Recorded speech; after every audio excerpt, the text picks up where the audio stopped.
This story is about Ember Skye Graham, who vanished from Happy Valley, California on July 2nd, 2015. She was just over 6 months old at the time and should be 7 years old now. Ember's parents, Matthew and Jamie Graham, were not living together at the time. Matthew was said to be impulsive and erratic and would randomly break up with Jamie, telling her to move out. There are conflicting stories about the status of the relationship at the time of Ember's disappearance, but the thing that people agree on is that Ember was going to spend the night with Matthew. Matthew said that he went to sleep around 10:30 that night. It was a camp trailer with his bedroom on one end and her crib at the other end.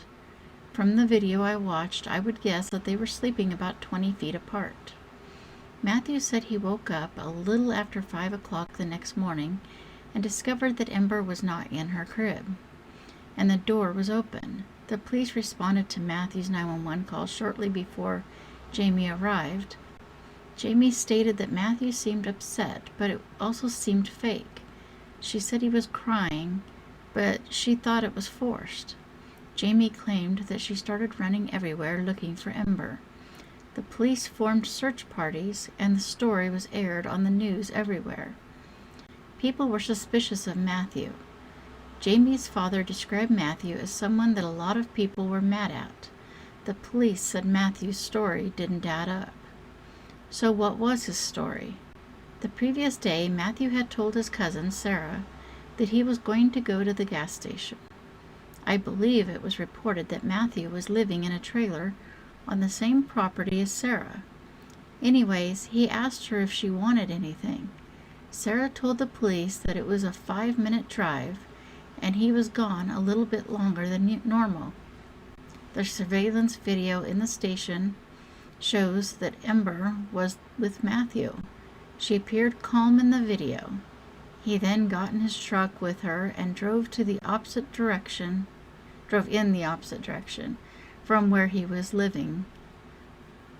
About an hour went by before he was seen on the video again, heading home.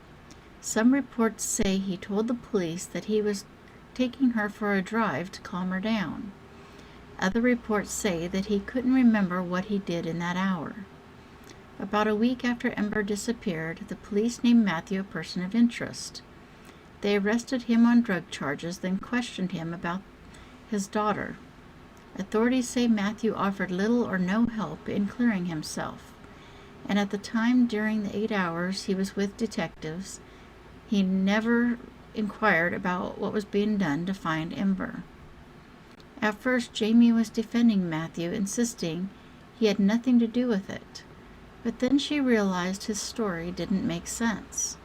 The searchers had found the pacifier that Ember had in the surveillance video, miles past where Matthew claimed he had gone, and DNA tests confirmed it was Ember's. Supposedly, Matthew told his mom that he couldn't go back to jail because he wouldn't be able to look for Ember. Reports say she drove him to the probation department or the sheriff's office. According to her, it was so he could clear his name.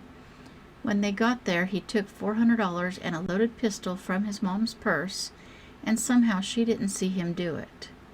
Then he took off. I believe it was a few days later when Matthew was seen at a fast food place before stealing a car at gunpoint.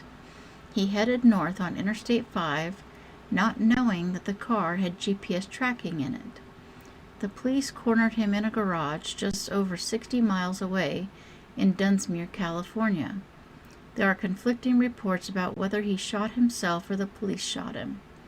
Many people believe that Matthew was the only person that knew what happened to Ember, but I don't believe that. I would like to believe that someone has been raising her for the past 7 years, no matter how she came into their custody, and I hope someday she will be found safe. If anybody has any possible leads in this case, please check out the contact information in the description. Thank you.